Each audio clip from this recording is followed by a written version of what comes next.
என்ன பார்க்க போறோம்னா எப்படி நண்டு குழம்பு செய்யறதுன்னு தான் பார்க்க போறோம்.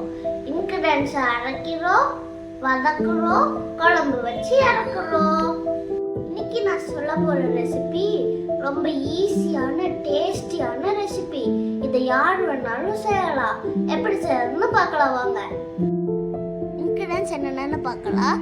Pepper 1 teaspoon, jeera 1 teaspoon, 2 tomato, chilli powder, coriander powder 2 teaspoon, coconut, ginger garlic, onion.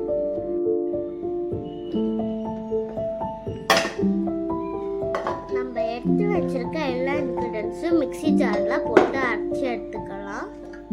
Coconut in case உங்களுக்கு அரையலைன்னா துருவி போட்டுக்கோங்க. அப்போதான் உங்களுக்கு நல்லா பேஸ்ட்டாக வரும்.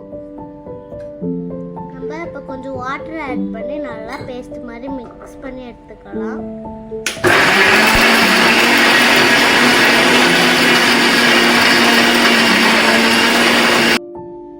நல்லா பேஸ்ட் மாதிரி வந்துருச்சு.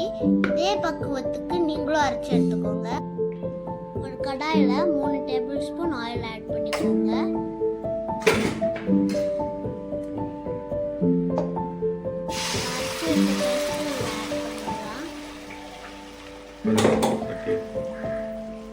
கொஞ்சம் கருவேப்பிலையும் ஆட் பண்ணிக்கோங்க.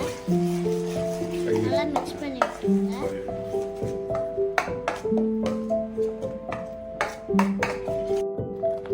மசாலாவை நல்லா வதக்கி எடுத்துக்கோங்க. அப்போதான் நம்ம ஆட் பண்ணுற எல்லா இன்கிரிடியன்ஸோட பச்சை வாடெல்லாம் போய் நல்லா இருக்கும். மசாலா இப்போ நல்லா வதங்கி வந்துருச்சு. நம்ம கொஞ்சம் உப்பு ஆட் பண்ணிக்கலாம்.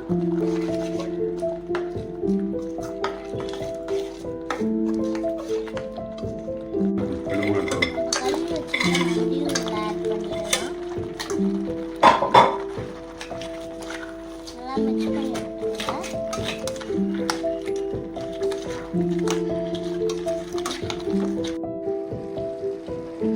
அரைச்ச ஜார்ல தேவையான அளவு தண்ணி ஊற்றி மிக்ஸ் பண்ணி ஊற்றிடுங்க.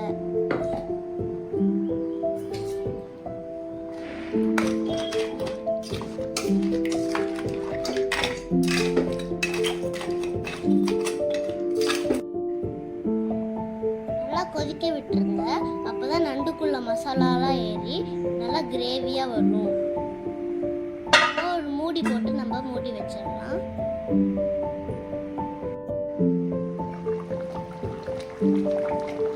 நல்லா வேக வச்சிருங்க. வாவ், எவ்வளோ சூப்பராக கிரேவியாக சுண்டி வந்திருக்கு பாருங்க. கொஞ்சம் புதினா ஆட் பண்ணிக்கலாம்.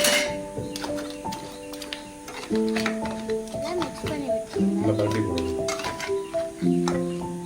வாவ், சூப்பரான நண்டு கிரேவி ரெடி டு சர்வ்.